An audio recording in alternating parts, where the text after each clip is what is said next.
Hello and welcome to News Review. I'm Rob and joining me today is Catherine. Hello, Catherine. Hello, Rob, and hello, everybody. Yes, we've got a great story today about a female politician who's making history in the United States.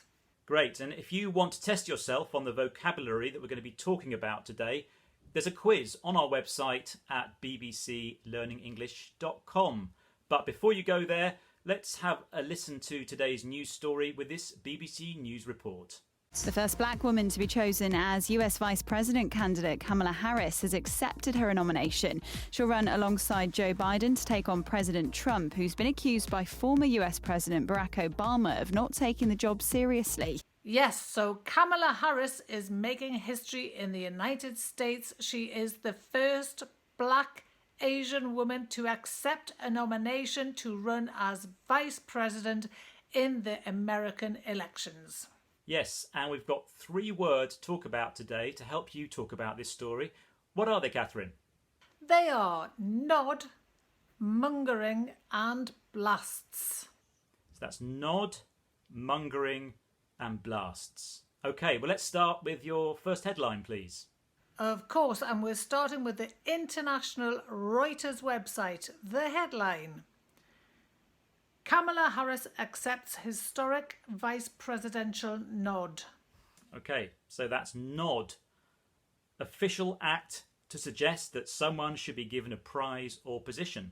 That's right, it's a 3-letter word, nod, N-O-D. It's a noun and it describes a movement. Rob, do you like biscuits? I do. You're nodding your head, aren't you? Moving up. I am, up and down. Yes, to mean yes. Yes. Okay, and Rob, can I have your biscuits, please? No. Shaking your head. This movement in a lot of cultures means no. So left to right is no, up and down means yes. And that's the idea of nod when we use it in this sense. It's not a head movement, but it is an agreement. It is saying yes. In this case, saying yes to somebody doing something of importance or somebody getting a position of importance, maybe a recognition, maybe a promotion. It's when somebody gets something good that is given to them. Okay, so it's not just a physical nod. It's not just somebody going, yes, you've done well. No, it's not. In fact, you can give somebody a nod by talking to them, by giving them a phone call, by an email, maybe by an announcement in a newspaper or somewhere else. So you give somebody the nod that they are able to do something, or they've received a recognition, or they've won a prize, or in this case, they've been recognised as worthy of being the candidate. Right. Now, I went for a promotion in the department last week to be head of biscuits. And Really? yes. And the good news is that the boss gave me the nod. You got the nod. Fantastic. I got the nod. You I've got got the the job. nod. Fantastic. Oh, by phone call. So you got the nod by a phone call. By phone call, yeah. I've got And the now- job, which means good Brilliant. quality biscuits all round in the office now. Can't wait. Okay, well, should we have a summary of the word nod?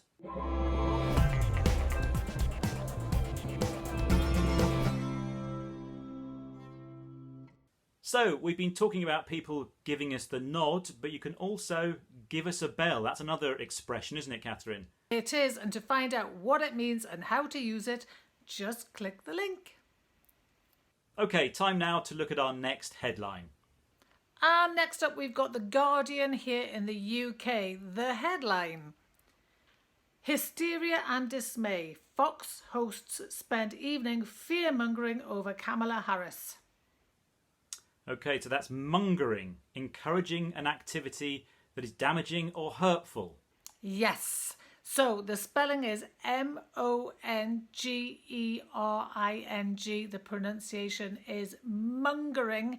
And we always use this word with a noun in front of it and a hyphen. So in this case, fear-mongering. Now, Rob, do you like fish? Yes, I love fish. Where do you buy your fish?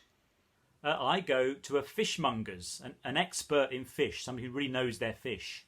And sells it? Okay. Do you like tools, hand tools, hammers and nails and things? I do. I have plenty in my shed. Where do you buy them? I buy them at an ironmonger's. An ironmonger's. Somebody who works with and sells metal objects made of iron. Less common these days, but a fishmonger and an ironmonger are people who sell fish and iron.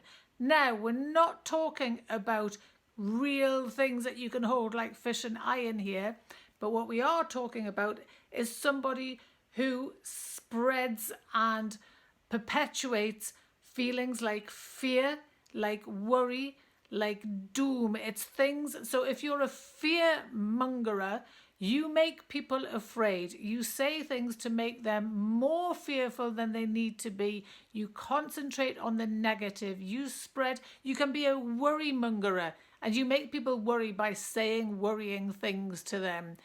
You can also have... You're not selling worry. You're not selling fear. You're not selling it in the sense of money, but you are selling it in the way that more and more you want more and more people to have it. It's just some people do it. Some people look on the bad side of things. Some people also, if you're fear mongering, often they think it's the right thing to do. If you're making people worried about something, it's often because you think it's a very worrying thing. But other people might see it differently and say, actually, there isn't anything to worry about. You're just a worry mongerer. And there was some rumour mongering going on during the coronavirus pandemic, I found. Quite a lot. Yeah, but particularly about toilet rolls, I noticed. There were rumours going on that the supermarkets were going to sell out of toilet rolls. So I got down to the supermarket, I joined a long queue. When I got in, I found that there were loads of toilet rolls for sale. So it was just rumour mongering that got everybody in a bit of a panic, I suppose. Well, yes, around your way, yes. If everyone was saying there's no toilet rolls and then there was, somebody was rumour mongering, yes. Mm-hmm. Okay. Well, should we have a summary of that word now? Let's do that.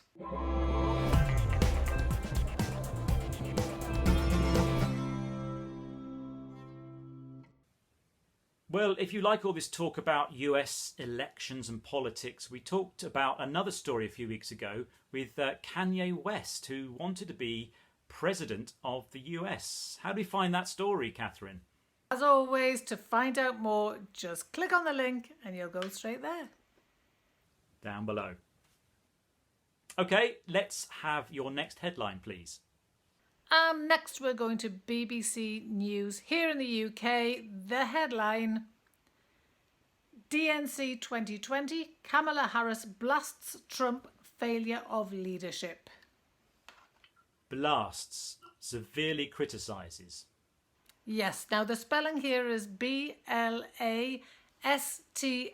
The pronunciation, I say blasts, but Rob, you say?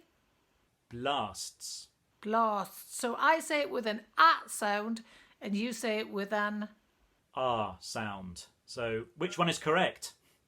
Which is correct? They're both correct, Rob. My A is the British Northern A sound and your R is... A British Southern accent. Blasts. Yes. And both of them are fine. You can say blasts, you can say blasts.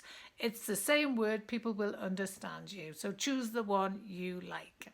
So now, I know about this word blasts. It's to do with cannons and rockets blasting off into space, isn't it? That's right. Yes, a blast is a big explosion. So you can talk about a blast from a gun or rockets going into space as a blast off. So it's a word of power and force. But we're using it here not to talk about real explosions. We're using it here to talk about anger, angry outbursts. When you shout at someone, you get very cross with them. You have a lot of criticism. You're very vocal. You're almost quite scary. You really tell someone that you're not happy with them. You're blasting them. Mm-hmm. So you're very angry. Yes. When did you last blast someone, Rob? Well, when I went to the pub the other night, the landlord poured me a pint out, but he didn't fill the glass to the top. It was a bit missing. I didn't get my full pint. Ooh, so and you went really crazy, did you? Yeah, I had to blast the landlord there and tell him, this isn't fair. So are you allowed back into the pub now after blasting the landlord? Unfortunately not. I think I'm going to have to try somewhere else for my pint of beer. You're going to have to say sorry. Because blasting is not something you do to someone in an everyday situation. If you do, you'd really have to apologise if you wanted to stay friends with them. It's a very strong word. That's why newspapers like it. And it's the idea of really strong criticism. So if you blast someone in real life, they probably won't speak to you again. Or you'll have some apologising to do. Choose your moment. Yes. Okay, good. Well, let's have a summary of blasts.